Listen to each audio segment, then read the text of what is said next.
Shalom saudara yang dikasihi Tuhan. Hari ini kita akan kembali merenungkan firman Tuhan. Saudara, adakah orang yang dicipta Tuhan tanpa tujuan? Apakah saudara yakin bahwa Tuhan punya tujuan dan kehendak atas hidup saudara? Kalau saudara yakin, pernahkah saudara bertanya, apa yang Tuhan ingin dari hidupku?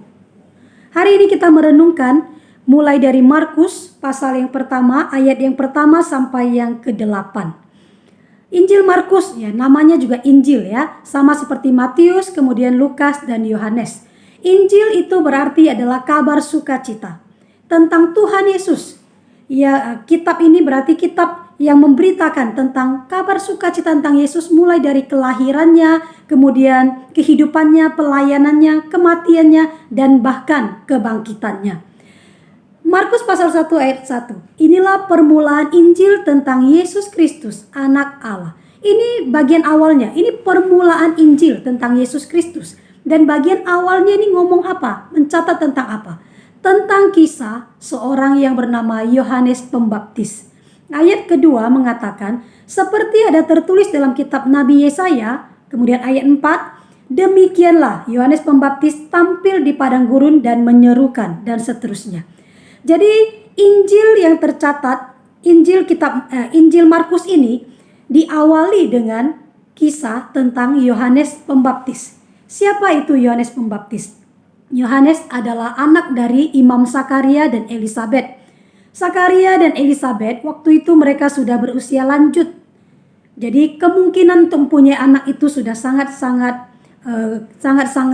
minim ya. Nah, ditambah lagi dengan Elisabet, dia memang seorang perempuan yang mandul. Tetapi Tuhan melakukan mujizat di dalam hidup mereka. Tuhan menghadirkan Yohanes sebagai anak dari Zakaria dan juga Elisabet. Tuhan punya rencana. Tuhan ingin supaya Yohanes ini menjadi seorang yang mempersiapkan jalan bagi Tuhan Yesus. Sebelum Tuhan Yesus melakukan pelayanannya, Yohanes sudah melayani, sudah menyerukan kepada orang-orang banyak supaya mereka itu bertobat, supaya mereka itu kembali ke jalan Tuhan.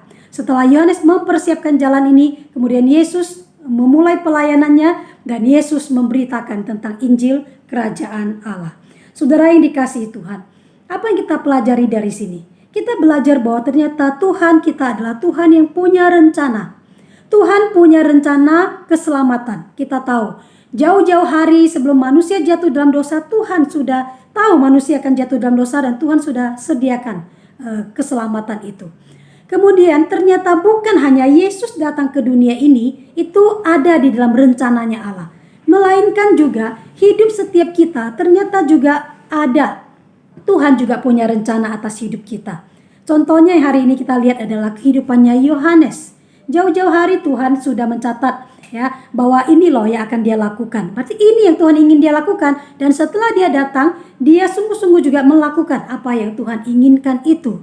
Saudara yang dikasihi Tuhan, apakah rencana Tuhan atas hidup kita? Tuhan beri hidup untuk Yohanes, Tuhan beri hidup juga untuk kita.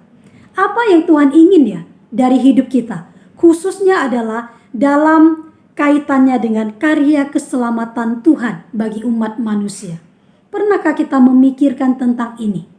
Kita hidup bukan untuk kita sendiri. Aku hidup, aku mau begini. Ya, itu rencana hidup sih, boleh-boleh saja. Tapi kita tidak boleh lupa bahwa Tuhan yang beri hidup, dia terlebih lagi ada rencana bagi hidup kita.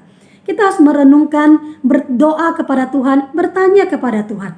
Tuhan, Engkau ingin aku lakukan apa ya di dalam rencana keselamatanmu bagi umat manusia? Tuhan ingin aku menjadi pemberita Injil kah? Tuhan ingin aku menjadi seorang yang bersaksi bagi Tuhan atas apa yang Tuhan lakukan bagi aku kah? Atau apa yang Tuhan ingin untuk aku lakukan? Kemudian kita juga melihat saudara bahwa Yohanes dalam pelayanannya, dia adalah seorang yang tahu posisinya. Dia seorang pelayan, dia seorang yang mempersiapkan jalan bagi Tuhan. Tetapi dia bukan Tuhan, dia bukan Mesias itu. Dia tahu dengan jelas. Ayat 7 mengatakan begini, inilah yang diberitakannya, sesudah aku akan datang ia yang lebih berkuasa daripadaku, membungkuk dan membuka tali kasutnya pun aku tidak layak. Aku membaptis kamu dengan air, tetapi Ia akan membaptis kamu dengan Roh Kudus. Saudara yang dikasihi Tuhan, Yohanes tahu dia bukan Mesias. Ini teladan yang indah di dalam bagi kita yang melayani Tuhan. Tuhan ingin kita lakukan ini, itu. Oke, ketika kita sudah melakukannya, bahkan melakukannya dengan baik, katakan seperti itu, maka ada kebanggaan kan? Maka mungkin orang lain memuji kita, atau mungkin hati nurani kita ya, kita merasa bangga. Tapi saudara, kita tidak boleh lupa bahwa kita tuh bukan Tuhan. Yang kita lakukan ini adalah untuk Tuhan. Jadi ketika dipermuliakan, maka Tuhanlah yang dipermuliakan, bukan setiap kita. Kita berbuat baik kepada orang lain. Kita mungkin bermurah hati memberi kepada orang lain. Orang lain melihat kita baik, tetapi bukan kita yang patut dipuji, tapi Tuhanlah yang patut dipuji. Dia memberi kepada kita sehingga kita juga bisa berbagi dengan orang lain. Ketika kita melakukan pelayanan ini itu ya, semua ini adalah untuk Tuhan, untuk membawa orang datang kepada Tuhan, untuk membawa orang bisa melihat kepada kebaikan, kemurahan, kuasa, dan segala yang luar biasa dari Tuhan kita. Saudara, kiranya kita menjadi Yohanes-Yohanes masa kini yang tahu apa kehendak Tuhan atas hidup kita dan kemudian kita tunaikan. Khususnya adalah dalam karya keselamatan Tuhan. Dan setelah kita lakukan semua itu, maka biarlah segala kemuliaan adalah bagi Tuhan. Semua yang kita lakukan adalah bagi Tuhan. Kiranya Tuhan menolong kita menaati firman Tuhan pada hari ini. Amin.